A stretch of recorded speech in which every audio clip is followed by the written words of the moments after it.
ஆசை வந்து கொஞ்சம் நல்ல தூக்கம் கிடைக்கணும்னு. ஆனா பிரச்சனையும் அதில தான் இருக்கு. எப்போ தூங்கணும்னு நினைக்கிறோமோ, அப்போ தூக்கம் வரவே வராது. நான் எல்லாரும் எழுப்ப வந்திருக்கேன், நீ தூங்க சொல்.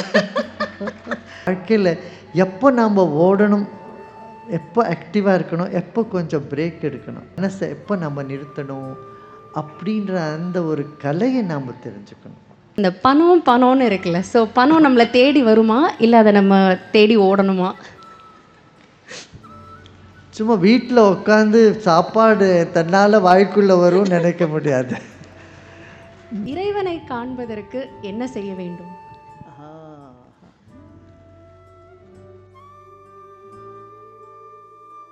லைஃப்பில் சந்தோஷமாக இருக்கணும் அப்படிங்கிறது. ஸோ வாழ்க்கையில் ஆனந்தம் பெறுவதற்கு ஒரு வழி சொல்லுங்கள். ஆனந்தம் பெறுவதற்கு வழிதான் வாழும் கலை. Super. Let's go holidays. It's time to travel beyond the boundaries. இன்று நம்மிடையே பிரபலமான தென்னிந்திய நடிகையும் குருதேவுடைய பக்தியுமான திருமதி ரம்யா பாண்டியன் அவர்கள் இங்கே வந்திருக்கிறார்கள். அவர்களை வரவேற்கும் விதமாக பலத்த கரகோஷம். அவர்கள் குருதேவிடத்தில் உங்கள் சார்பாக சில கேள்விகளை இங்கே கேட்பார்கள். ஜெய் குருதேவ். எல்லாருக்கும் வணக்கம். குருதேவ், உங்களை பார்த்ததில் ரொம்ப சந்தோஷம். அண்ட் உங்களுக்கிட்ட இப்படி பக்கத்தில் உட்காந்து எனக்கு இந்த கேள்வி கேட்குற ஆப்பர்ச்சுனிட்டி கொடுத்ததுக்கு ரொம்ப ரொம்ப நன்றி. ஸோ அவங்களுக்கு இடையில உள்ள கேள்விகளில் ஒரு சிலது நான் கேட்குறேன் குருதேவ். இப்போது சாமி கும்பிட்றோம், ஸ்பிரிச்சுவாலிட்டியில் நிறைய ஈடுபாடுறோம், பூஜை பண்ணுறோம். ஸோ இதெல்லாம் பண்ணும்போது ஏதோ ஒரு ஹோப், நம்ம கடவுளை கண் முன்னாடி பாத்திர முடியாதா? ஏன்னா நம்ம புராண காலங்கள் அந்த கதைகள்லாம் படிக்கும்போது கடவுள் காட்சி அளித்தார், இந்த மாதிரிலாம் கேட்கும்போது ஒரு ஆசை வருது. ஸோ இறைவனை காண்பதற்கு என்ன செய்ய வேண்டும்? இறைவன் காணக்கூடிய பொருள் இல்லை, இறைவன் அனுபவிக்கக்கூடிய பொருள். இப்போ நீங்கள் காற்று தினமும் மூச்சு எடுத்துக்கிறேங்க விடுறேங்க, காற்றை பார்த்துருக்கீங்களோ? இல்லை. இப்போ காற்று பாருங்கள், ஃபேன் போயின்னு இருக்கு, நல்லா காற்று வந்துன்னு இருக்கு, ஆனால் காற்றை பார்த்ததில்லை. அதனால் இறைவனை கண்ணால் பார்க்கணும், நான் உள்கண்ணால் தான் அது நம்மளுக்கு அனுபவத்துக்கு வரணும்.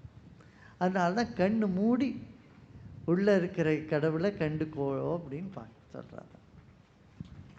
பிரதீப். ஸோ அடுத்த கேள்வி, இப்போது பிஸ்னஸில் ஏதாவது லாஸ் ஆகுது, இல்லை ஏதோ ஒரு மெட்டீரியலிஸ்டிக் லாஸ் இருக்குது அப்படின்னா, ஏதோ நம்ம ஒரு ஹோப் இருக்கும், திருப்பி அதை அடைஞ்சிடலாம், கிடச்சிரும் அப்படின்னு. ஆனால் ஒரு இழப்பு, நம்மளுக்கு ரொம்ப க்ளோஸ் ஆனவங்களோ இல்லை யாரோ ஒரு தெரிஞ்சவங்க இறந்துட்டாங்க அப்படின்னா, அந்த இழப்போட வலி வந்து ரொம்ப அதிகமாக இருக்குது. ஸோ அந்த வலியை ஓவர் கம் பண்ணுறதுக்கு என்ன பண்ணலாம் குருதேவ்? வாழ்க்கை ஒரு பரந்த மனப்பான்மையோட பார்க்கணும். அதாவது இது ஒரு உண்மை நடந்தது, வேணாதது, நம்மளுக்கு பிடிக்காதது ஒரு நிகழ்ச்சி நடந்து போயிடுதுன்னு வச்சுக்கோங்க. இப்போ என்ன பண்ணுறது, அதை மனசில் உறுத்திகிட்டே இருக்கும். அந்த உறுத்தில் சகிக்கிறதுக்கோசரம் தான் நம்மளுக்கு நம்பிக்கை வேணும். நம்பிக்கை இருக்கும்போது அந்த பலம் கிடைக்கும், உள்ள தென்பு கிடைக்கும். அந்த தென்பால் நாம் அதை மீண்டி வரலாம். ஏன்னா டைம் இஸ் எ பிக் ஹீலர்னு சொல்லுவாள். காலம் போக போக அது சரியாக போகும். ஆனால் தியானம் பண்ணால் அந்த காலம் அதிகமாக வேண்டாம், அது ஹீல் ஆகிறதுக்கு உடனே அது சரியாக போகும். தேங்க்யூ குருதேவ். ஸோ இப்போ எல்லாருக்கும் இருக்க ஒரு ஆசை கொஞ்சம் நல்ல தூக்கம் கிடைக்கணும்னு. பிரச்சனையும் அதில் தான் இருக்குது. எப்போ தூங்கணும்னு நினைக்கிறோமோ அப்போ தூக்கம் வரவே வராது. ஃபார் எக்ஸாம்பிள் காலையில் ஃப்ளைட் ஏர்லி மார்னிங் எந்திக்கணும்னு நினச்சாலே அது தூக்கம் வர மாட்டேங்குது. ஸோ கொஞ்சம் நல்ல தூக்கம் வரைகிறதுக்கு ஒரு டிப்ஸ் ஏதாவது கொடுங்களேன், நிறைய பேருக்கு ஹெல்ப்ஃபுல்லாக இருக்கும். நான் எல்லாரும் எழுப்ப வந்திருக்கேன், நீ தூங்க சொல். எல்லாம் நம்ம தூங்கிட்டே தானே இருக்கோம், வாழ்க்கை முழுக்களுமே தூங்கிட்டே இருக்கும்.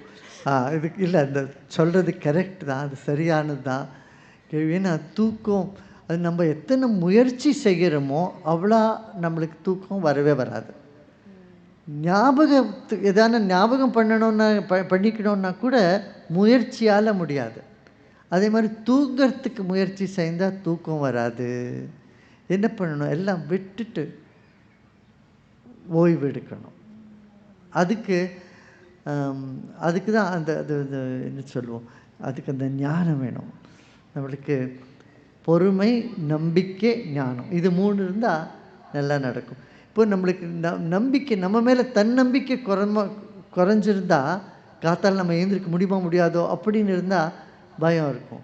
ஆனால் மனசில் இது மாதிரி ஒரு தாட் போட்டுறது, ஒரு எண்ணத்தை வச்சுட்டு நான் 5 மணிக்கு பிளேன் இருந்தால் 3 மணிக்கு எழுந்துருவேன் அப்படின்னு மனசில் ஒன்று எண்ணத்தை வச்சுட்டு அப்போ நல்லா தூங்கினுமானா அப்போ அந்த டைமுக்கு சரியாக எழுந்துருவோம். அப்புறம் மூச்சு பயிற்சினால் இந்த அழுத்தல், மனசில் இருக்கிற அந்த அழுத்தல், இந்த இறுக்கம், இதெல்லாம் வெளியே போச்சுன்னா தூக்கம் நல்லா வரும். அதனால் மூச்சு பயிற்சி பண்ணால் கூட ரொம்ப அதுக்கு உபயோகமாக இருக்கும். தியான நிலைக்கு போனால் கூட நல்ல தூக்கம் வரும். தேங்க்யூ குருதேவ். ஆக்சுவலி நிறைய பேருக்கு இது ஹெல்ப்ஃபுல்லாக இருக்கும்னு நினைக்கிறேன். அண்ட் இன்னொன்று இப்போது கோபங்கிறது எல்லாருக்குள்ளேயும் இருக்கிற ஒரு இமோஷன், அது அப்பப்போ வெளில வரும். பட் சில நேரங்களில் நம்மளோட கோபம் நம்மளுக்கே பேக் ஃபயர் ஆகிடும். அண்ட் சில பேர் நல்ல கோவக்காரங்களாக இருப்பாங்க, ஆனால் அந்த பழக்கத்தை, அந்த குணத்தை மாற்றிக்கணும்னு நினைப்பாங்க, ஆனால் கொஞ்சம் கஷ்டமாக இருக்கும்.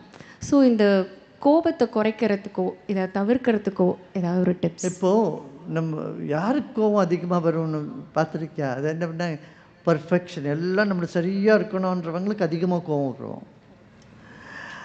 இப்போ அதுக்கு என்ன நினைக்கணும், நம்ம வீட்டில் ஒரு குப்பை தொட்டி ஒன்று வச்சுருப்போம், ஒரு பேஸ்கெட் வச்சுருப்போம். குப்பை எல்லாம் இருந்தால் அந்த அந்த பேஸ்கெட்டில் போட்டுருவோம். குப்பை கூடை, அந்த கூடையில் கொண்டு போய் போட்டுருவோம் இல்லையா? அந்த கூடை இல்லைன்னு வச்சுக்கோ, எல்லா இடத்துலையுமே குப்பை இருக்கும். அது மாதிரி நம்ம வாழ்க்கையில் ஒரு சின்ன இடத்த, அதை நம்ம இம்பர்ஃபெக்ஷனுக்கு ஒரு இடத்த நாம் கொடுத்தோமானா இருக்கட்டும். எங்கேயோ யாரோ மற்றவங்க செய்த தப்புனால தானே நம்மளுக்கு கோவம் வருது. மற்றவங்க அவங்க இப்படி பண்ணால் இவங்க அப்படி பண்ணால், மற்றவங்க செய்த தப்புக்கு நாம் கோவப்பட்டால் நம்மளுக்கு நாம் தானே கண்டிச்சுக்கிறோம். அது மாதிரி இன்றைக்கி யாரோ பண்ணாங்க தப்பு, நம்மளை நாம் கண்டிச்சுட்டோம். நாளைக்கு மற்றவங்க யாரோ பண்ணுறாங்க, திருப்பியும் நம்மளை நாம் கண்டிச்சுட்டோம். இப்படி பண்ணியிருந்தால் நம்ம உடல்நிலை என்னென்னா எப்படி இருக்க முடியும்? அதனால் அந்த ஒரு பொறுமை நம்மளுக்கு வரணும்னா நம்ம வாழ்க்கையை ஒரு பரந்த மனப்பான்மையோடு பார்க்கணும். அப்படி என்ன தலை போகிற விஷயம் என்ன ஆகிட போகிறது? எல்லாம் அப்படி சரியாகவே நடக்கணும்னு என்ன 4-5 இது சரியாக நடக்கலைன்னு என்ன ஆச்சு? ஆட்டும், தேவையில்லை. எல்லோரும் பர்ஃபெக்டாக இருக்கணும்னு நம்ம நினச்சோம்னா அது நம்மளால் அது முடியாத விஷயம். அதனால் ஒரு நிகழ்ச்சியும் இல்லை, ஒரு மனிதனும் தனி மனிதனும் யார் எப்படி இருக்காரோ, இந்த இக்ஷணத்தில் எப்படி இருக்கோ அதை அப்படியே நம்ம ஏற்றுக்கணும். அப்படி ஏற்றுக்கிற ஒரு ஹேபிட் நம்ம கல்டிவேட் பண்ணிட்டோம்னா நம்ம கோவத்து மேலேயே நம்மளுக்கு ஒரு அதிகாரம் வரும், கண்ட்ரோலில் வந்துடும். அப்போது தேங்க்யூ குருதேவ். குருதேவ், நீங்கள் பேசும்போது சொன்னீங்க சிரித்த முகத்தோடு இருக்கணும், சந்தோஷமாக இருக்கணும். ஆக்சுவலி அது எல்லாருக்குமே ஒரு ஆசை, ஹாப்பியாக இருக்கணும், லைஃப்பில் சந்தோஷமாக இருக்கணும் அப்படிங்கிறது. ஸோ வாழ்க்கையில் ஆனந்தம் பெறுவதற்கு ஒரு வழி சொல்லுங்கள். ஆனந்தம் பெறுவதற்கு வழி தான் வாழும் கலை. இதில் முக்கியமாக தெரிஞ்சுக்க வேண்டியது என்னென்னா, நம்மளுக்கு வாழ்க்கையில் பலவிதமான ஜனங்களோட நம்ம தொடர்பு வச்சுட்டு இருப்போம், பலவிதமான நிகழ்ச்சிகள் நடக்கும். அப்போ எல்லா சந்தர்ப்பத்திலையும், எல்லா தோற்றத்துலேயும் நம்ம மனசில் இந்த அழுத்தமும் அது உண்டாகிறதும், ஸ்ட்ரெஸ் உண்டாகிறதும் ரொம்ப நேச்சுரல் தான், சகஜம்தான். அது எப்படி அதை அதுலேருந்து வெளியில் வருதுன்றது நம்மளுக்கு தெரிஞ்சுக்கணும் இல்லையா? இப்போது ஒரு கார் ஓட்டுறோன்னா அதில் ஆக்சிலரேட்டரும் இருக்கணும், பிரேக்கும் இருக்கணும். வெறும் ஆக்சிலரேட்டரே இருந்தால், ஓட்டிகிட்டே இருந்தால் அதுவும் நடக்காது. வெறும் பிரேக்கே போட்டுருந்தால் அதுவும் நடக்காது. அது மாதிரி ரெண்டும் இருக்கிற மாதிரி நம்ம வாழ்க்கையில் எப்போ நாம் ஓடணும், எப்போ ஆக்டிவாக இருக்கணும், எப்போ கொஞ்சம் பிரேக் எடுக்கணும், பிரேக் அடித்து நிறுத்தின மாதிரி அப்படி நம்ம மனசை எப்போ நம்ம நிறுத்தணும் அப்படின்ற அந்த ஒரு கலையை நாம் தெரிஞ்சுக்கணும். இப்போது இந்த பரதநாட்டியம் கிளாஸுக்கு போகும்போது முதல்ல கழுத்தை ஆட்டுறது சொல்லித் தருவாங்க, அப்புறம் கண் ஓட்டுறது சொல்லித் தருவாங்க. இப்படி கண் எப்படி ஓட்டணும், எல்லா திசையிலையும் கண் ஓட்டுறது, அப்புறம் கழுத்தை ஆட்டுறது. இப்போது விஞ்ஞானிகள் என்ன சொல்கிறாரு தெரியுமா, இந்த கண் ஓட்டத்தாலேயே உங்கள் மூளைக்கு ரொம்ப ஒரு பலம் கிடைக்கும்னு சொல்கிறாங்க. இப்போ நம்ம இந்த ஸ்க்ரீன் எல்லாம் பார்த்துட்டு இருக்கோம், எல்லோரும் பார்த்து சின்ன குழந்தைலேருந்து எல்லாம் செல்ஃபோன் வச்சு இப்போ பார்த்துட்டே இருக்கும்.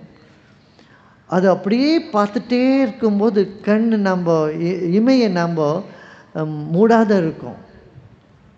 அப்போ என்ன ஆகுது, நம்ம பிரெயினில் இருக்கிற அந்த ஒரு நம்ம மூளையில் இருக்கிற ஒரு பார்ட்டு, க்ரியேட்டிவிட்டிக்கு ரெஸ்பான்சிபிளான பார்ட் வந்து அது குறைஞ்சிட்டே வருதான். அதனால் அடிக்கடி நம்ம இந்த மூச்சு பயிற்சி, தியான பயிற்சி இதெல்லாம் பண்ணால் மூளையும் ரொம்ப நல்லா இருக்கும், பலமாக இருக்கும். அப்புறம் நம்ம இம்யூன் சிஸ்டம் என்ன இருக்குது, இப்போது ரொம்ப நம்ம பலகீனமாக இருக்கும்போது தான் நம்மளுக்கு கோபம் அதிகமாக வருது. அப்போ நம்ம யாரோடையும் பேசுகிறதுக்கும் பிடிக்கிறதில்ல, வெறுப்பு வந்துடுறது வாழ்க்கையில். அந்த வெறுப்பும் கோபமும் இதெல்லாம் குறையணும்னா மூச்சு பயிற்சி பண்ணணும். இதால் என்னாகும், நம்ம உடலில் இருக்கிற இந்த இம்யூன் சிஸ்டம் என்ன 5 மடங்கு அதிகமாக இருக்கும். இப்போ விஞ்ஞானிகளே இது சொல்லியிருக்காங்க, நம்ம உடலில் இருக்கிற இம்யூன் சிஸ்டம் நல்லா, அதாவது உடலுக்கும் மனசுக்கும் ஒரு பலம் கிடைக்கிறது. அப்போ சந்தோஷம் வாழ்க்கையில் அப்படியே இருக்கும். தேங்க்யூ குருதேவ். குருதேவ், நமக்கானது நம்மளை தேடி வரும் அப்படின்னு இருக்குல்ல குருதேவ். ஸோ இந்த பணம்னு இருக்குல்ல, ஸோ பணம் நம்மளை தேடி வருமா, இல்லை அதை நம்ம தேடி ஓடணுமா? சும்மா வீட்டில் உட்காந்து சாப்பாடு தன்னால் வாய்க்குள்ளே வரும்னு நினைக்க முடியாது. நம்ம செயலும் கொஞ்சம் இருக்குது, நம்ம செயல்னாலேயே எல்லாம் ஆகுன்றதும் இல்லை. சிலது அந்த டைமுக்கு சரியாக அது வரும். இப்போது ஒரு மான் செடியை போட்டேங்க, போட்ட உடனே அதில் பழம் வரும்னு நினைக்க முடியுமா? இன்றைக்கி தண்ணி விட்டினா, இன்றைக்கி தண்ணி விட்டுருக்கேன்னு இப்போவே எனக்கு பழம் கிடைக்கணும்னு கிடைக்காது. அது எந்த டைமில் அது வரணுமோ, எந்த சமயத்தில் இது காய்க்கணுமோ அப்போ தான் காய்க்கும். அதே மாதிரி உங்கள் வீட்டுக்குள்ளே ரூம்குள்ளே வெளிச்சம் வரணும்னா ஜன்னலை மூடி வச்சுருந்தா வருமா? வராது. ஆனால் ராத்திரி இப்போ ராத்திரியில் வந்து ஜன்னல் திறந்து வச்சுட்டு ஜன்னல் திறந்தேனே வெளிச்சம் வரலன்னா முடியுமா? இல்லை. அதனால் அது ரெண்டும் சேர்ந்தது தான் வாழ்க்கை. ஏன்னா நம்ம செயல் அப்புறம் இயற்கையும் வயல், இது ரெண்டும் சேர்ந்து தான் போகணும். தேங்க்யூ குருதேவ். படிக்கும்போது இப்போது பசங்களோட விருப்பம் வேற ஒன்றா இருக்குது, பேரண்ட்ஸோட விருப்பம் வேற ஒன்றா இருக்குது. ஸோ அந்த மாதிரி டைமில் எப்படி டெசிஷன் எடுக்கிறது அப்படின்ற ஒரு கேள்வி. அந்த டைமில் தான் ஒரு மிடில் பாத் வேணும். பசங்க நான் பிடிச்ச போல மயிலுக்கு 3 கொம்புன்னு தன்னை அடம் பிடிச்சா, பிடிவாதம் பிடிச்சா அதுவும் நடக்காது. அதே மாதிரி அந்த பேரண்ட்ஸும் கூட குழந்தைகளுக்கு எந்த டைரெக்ஷனில் போகணும், அவங்க மனசு எப்படி இருக்குது அப்படின்னு பார்க்கணும். இப்போது ஒரு குழந்தைக்கு கணக்கில் மனசே போல, அவங்களுக்கு வந்து இயற்கை ஞானம் இதில் போகிறதுன்னா அவங்கள வந்து நம்ம ஃபோர்ஸ் பண்ணி கணக்கு நீ படின்னு சொல்ல முடியாது. அது மாதிரி. ஆனால் சில பசங்களுக்கு எதுலேயுமே மனசு ஓடாத இருக்கலாம், வெறும் விளையாடிகிட்டே இருக்கலான்னு தோணும். அப்போது அவங்கள ஒரு நாசூக்கா அவங்கள முன்ன எடுத்துன்னு வரணும். அன்பும் செலுத்தணும், கண்டிக்கணும். கண்டிக்காத விட்டமான பசங்க நாளைக்கு உங்களையே திட்டுவாங்க, நீ ஏன் என்னை கண்டிக்கலைன்னுவாங்க பெரியவங்களானப்போ. அதனால் எப்போ கண்டிக்கணுமோ அப்போ கண்டிக்கணும். ஆனால் அன்போடையும் அவங்கள அணைச்சி அழைச்சிட்டு போகணும் முன்ன. தேங்க்யூ குருதேவ். இப்போ உள்ள காலகட்டங்களில் வந்து எல்லாருமே மொபைலில் அப்படியே மூழ்கி இருக்காங்க. ஸோ இது நல்லதா, இல்லை இதுலேருந்து எப்படி வெளியே வர்றது? மொபைலுக்கோசரம் நாம் இல்லை, நம்மளுக்கோசரம் தான் மொபைல். அதனால் நாம் அதை எப்படி அதை உபயோகப்படுத்தணும் அது மேலே இருக்கிறோம். அதிகமாக உபயோகப்படுத்தினா உங்களுக்கு தான் கஷ்டம். அதனால் அடிக்கடி அந்த மொபைலை சார்ஜ் பண்ணாத விட்டுருங்க. இது நல்ல டிப்பாக இருக்கு. மறந்து போகணும் சார்ஜ் பண்ணுறதுக்கு. ஸோ இப்போ நம்ம டே டு டே லைஃப்பில் நிறைய பேரை பார்க்குறோம், நிறைய பேரை கடந்து வரோம், பழகுறோம். அதில் ஒரு சிலவங்க நல்லவங்கன்னு நினச்சி ஒரு ட்ராவல் பண்ணிகிட்டு இருக்கும்போது ஏதோ ஒரு துரோகம் இருக்கலாம், இல்லை அவங்களோட ட்ரூ கலர்ஸ் தெரியலாம். ஸோ நல்லவங்களை எப்படி நம்ம கண்டுபிடிக்கிறது அண்ட் அவங்க நம்ம லைஃப்பில் தக்க வச்சுக்கிறதுக்கு என்ன பண்ணணும்? நம்ம நல்ல எண்ணங்களை வச்சுக்கணும். பரந்த மனப்பான்மை இருந்ததுன்னா, மற்றவங்க யாரோ தப்பு குற்றம் செய்தாங்கன்னா அவங்க குற்றம் செய்தவங்க எதனால் அந்த குற்றத்தை செய்தாங்கன்றதை நம்ம ஆலோசிக்கணும். நம்ம என்ன பண்ணுறோம், குற்றவாளின்னு அவங்கள சொல்லி அவங்கள தூர வைக்கிறோம். தூர விலகி வைக்கிறதுனால பிரயோஜனம் வராது. அவங்க எந்த காரணத்தால் அவங்க குற்றம் செய்தாங்க, அவங்க உள்ளுக்குள்ளே ஏதோ புண்ணு இருக்கணும், அவங்க மனசில் ஏதோ ஒரு வேதனை இருக்கும். அந்த வேதனையினால் தானே அவங்க குற்றங்கள் செய்தாங்க. அது மாதிரி அவங்கள பார்க்குறதே ஒரு பரந்த மனப்பான்மையோடு பார்த்தோம்னா எல்லாம் மாறும். தேங்க்யூ குருதேவ். எந்த வயது வரை பிள்ளைகளை வழிநடத்த வேண்டும்? இது பேரண்ட்ஸோட கொஸ்டின் நினைக்கிறேன். அவங்கள சம்ஸ்கிருதத்தில் சொல்லியிருக்காங்க, 16 வயசு ஆன உடனே பசங்களை ஒரு நண்பன் மாதிரி அவங்களோட நம்ம நடந்துக்கணும்னு. அப்பிராப்தே ஷோடஷே வர்ஷே புத்திரம் மித்ரவதாச்சரேத் அப்படின்னு சொல்லியிருக்காங்க. அதாவது உன்னோட பையனாக இருந்தால் கூட அவனை ஒரு நண்பன் போல அவனோட நீங்கள் நடந்துக்கோங்கோ அப்படின்னு சொல்லியிருக்காங்க. அதனால் இப்போ 16 12லேயே அப்படி நாம் நடந்துக்கணுமா வருது. அதனால் அன்போடு அவங்கள ஒரு புரிய வச்சு அப்படி அழைச்சிட்டு வரணும். அதுக்கெல்லாம் அவங்களுக்கு நல்ல சம்ஸ்காரம் கொடுக்கணும். பசங்களுக்கு எப்போ நானுன்னே நினச்சிட்டு இல்லாத மற்றவங்களுக்காக நான் என்ன பண்ணட்டும் அப்படின்ற ஒரு இந்த சேவை செய்யக்கூடிய மனப்பான்மை வந்ததுன்னா பசங்க ரொம்ப நல்ல குணத்தோடு மேலே வருவாங்க. இல்லை என்ன நினைக்கிறேங்க? சின்ன பசங்கள்கிட்ட கொடுத்து பண்ண சொல்லுவாங்க. இப்போ நாங்கள்லாம் சின்னப்பா இருக்கும்போது என்ன சொல்லுவாங்க, அங்கே பிச்சைக்காராளாக இருக்கட்டும், மற்றவங்க யாரான இருந்தாங்க போய் அவங்களுக்கு இது கொடு, இந்த பழத்தை கொடு, சாப்பாடு கொடு, ரூபா கொடு, இப்படிலாம் பசங்க கையால் கொடுக்க வச்சு அவங்களுக்குள்ளே இருக்கிற அந்த ஒரு கருணையும் ஒரு அன்பும் வெளியிடுறதுக்கு ஒரு வழி காட்டி கொடுப்பாங்க. நாம் இப்போ அதெல்லாம் விட்டுட்டு பசங்களை எப்போவுமே நீ யாருக்கும் கொடுக்காத, நீயே வச்சுக்கோன்னு சொல்லி பசங்களை அவ்வளோ செல்ஃபிஷாக நம்ம பண்ணிடுறோம். அவங்கள பெரியவளான அப்புறமும் கூட அதே மாதிரி அப்பா அம்மாவே ஒதுக்கி வச்சிடுறாங்க. நீ என்ன பண்ணினே எனக்குன்னு சொல்கிறாங்க, கேட்குறாங்க. அந்த மாதிரி அந்த ஒரு மனசில் ஒரு மாற்றம் உண்டாயிடுறது. அதனால தான் ஆன்மீகத்தில் பசங்களை கொண்டு வரணும். Thank you Gurudev. 80s kids, 90s kids, 2K kids, இப்போ ஜென்சி. ஸோ ஜென்சி தலைமுறைக்கு உங்களோட ஒரு அட்வைஸ்? இப்போ ஜென்சிக்கு அப்புறம் வரணும், ஏன்னா ஜட்டுக்கு அப்புறம் வேறு ஒன்றும் இல்லை. இந்த ஜென்சி இன்னொரு 5-6 வருஷம் 10 வருஷத்துக்குள்ளே ஜென்சியும் பின்னாடி போயிடும். அப்போ திருப்பியும் ஜென்சியாக இருக்காது. அப்போ திருப்பியும் ஏல வரணும், நம்பர் 1 A1 குரூப் ஆகணும். அது மாதிரி அவங்க ஜென்சிக்கெலாம் சொல்ல அவங்களுக்கு இந்த உலகமே அவங்கக்கிட்ட இருக்குது. இப்போ நாங்கள்லாம் இந்த ஸ்கூலில் இருக்கும்போது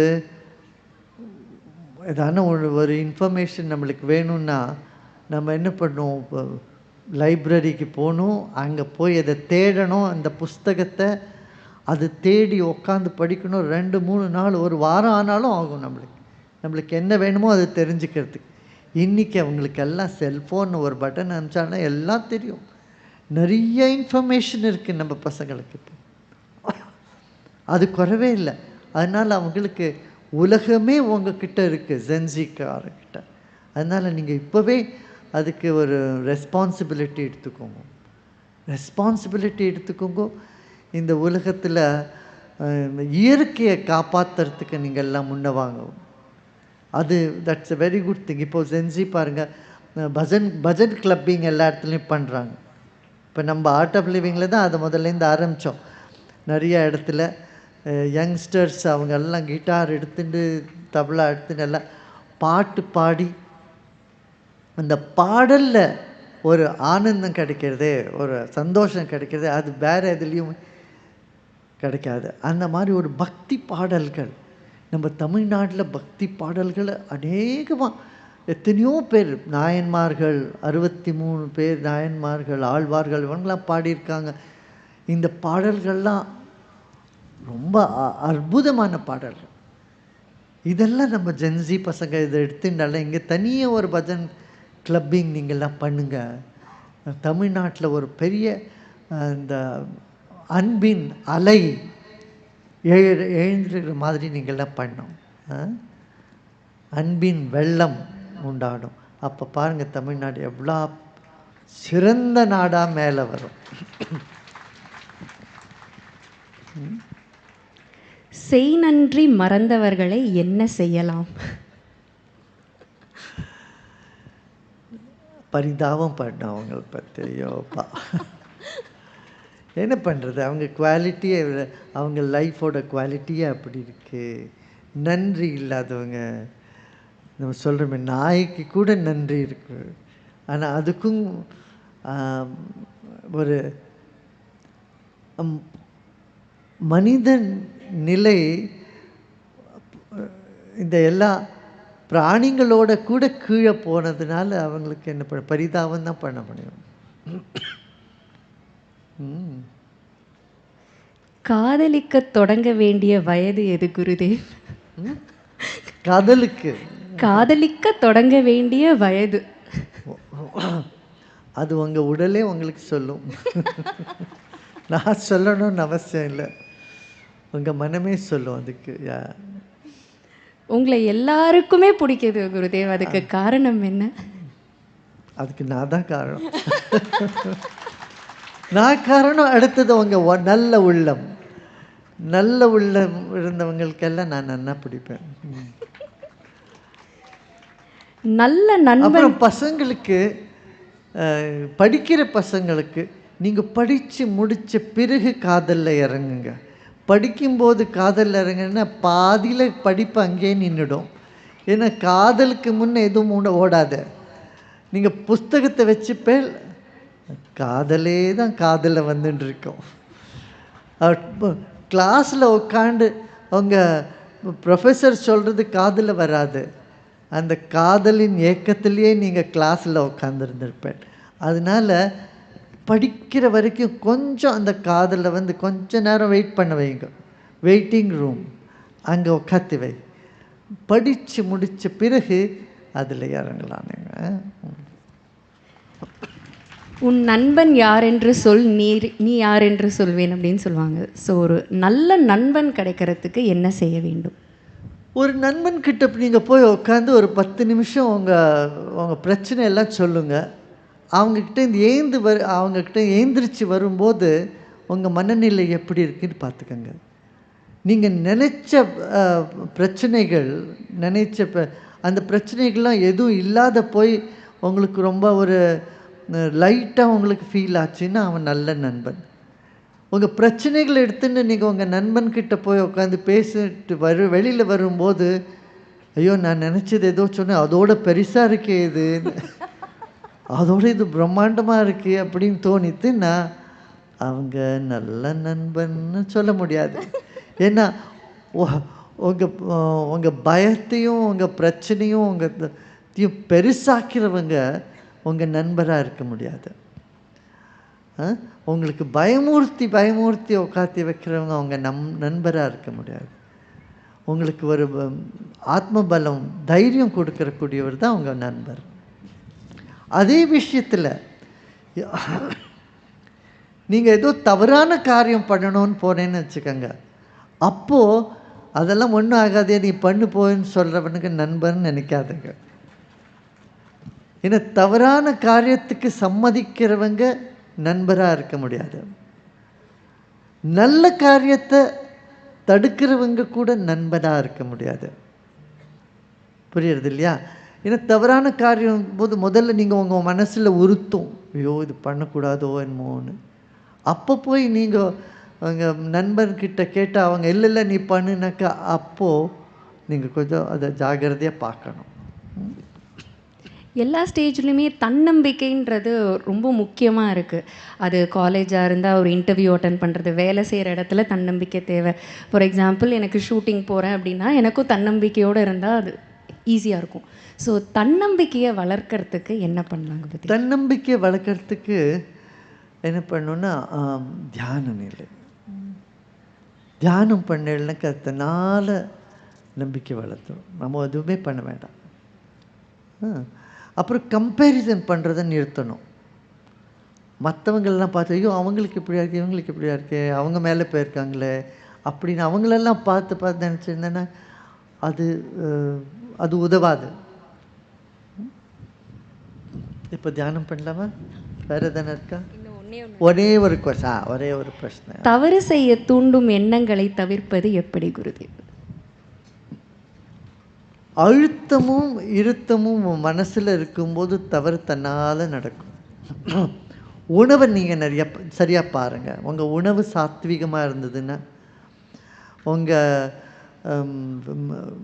நண்பர்கள் எல்லாம் சாத்வீகமாக இருந்தாக்க, அப்போது உங்கள் என்ன சொல்லுவோன்னா உங்களோட கம்பெனி தான் நண்பர் தான். நண்பர்கள்லாம் சாத்வீகமாக இருந்ததுன்னா அப்போ தன்னால் உங்கள் எண்ணங்களும் அது மாதிரி வரும். நீங்கள் பார்த்துருப்பீங்க, சில இடத்துலலாம் போய் உட்காந்துருக்கும்போது எண்ணங்கள்லாம் கெட்ட எண்ணங்கள் வரும். சில இடத்துல போகும்போது நல்ல எண்ணங்கள் வரும். இந்த எண்ணங்கள்லாம் உங்களோடதுன்னு நினைக்க வேண்டாம். அந்த எண்ணங்களுக்கு அதோ ஒரு தனியாக டைமென்ஷனே இருக்குது. இப்போ புதுசாக என்ன சொல்கிறாங்க தெரியுமா? சயின்டிஸ்ட் இப்போ போன மாதமாக இது வந்துருந்தது. நம்ம பிரெயின் என்ன பண்ணுறதா அந்த தாட் இந்த எண்ணங்களை கலெக்ட் பண்ணுறதான் அட்மாஸ்பியர்லேருந்து, அது ப்ராசஸ் பண்ணுறதான். நம்ம பிரெயின் எப்படி இருக்கோ அது மாதிரி நம்மக்கிட்ட எண்ணங்கள் வருமா. அதனால் எண்ணங்களதே ஒரு தனியாக ஒரு டைமென்ஷனே இருக்குதுன்னு சொல்கிறாங்க இப்போ வைஞானிகள். அதனால் எண்ணங்கள் என்னோட எண்ணம்ன்றதை விட்டுருங்க. நல்ல எண்ணங்கள் வருதோ கெட்ட எண்ணங்கள் வருதோ அதெல்லாம் வரதும் போகும். நீங்கள் அதோட ஒட்டாத இருக்கணும். அதுக்கு ஒட்டாத இருக்க வேண்டியது தான் ஞானம். தியானம் பண்ணலாமா? கண்டிப்பாக குருதேவ். தேங்க்யூ குருதேவ்.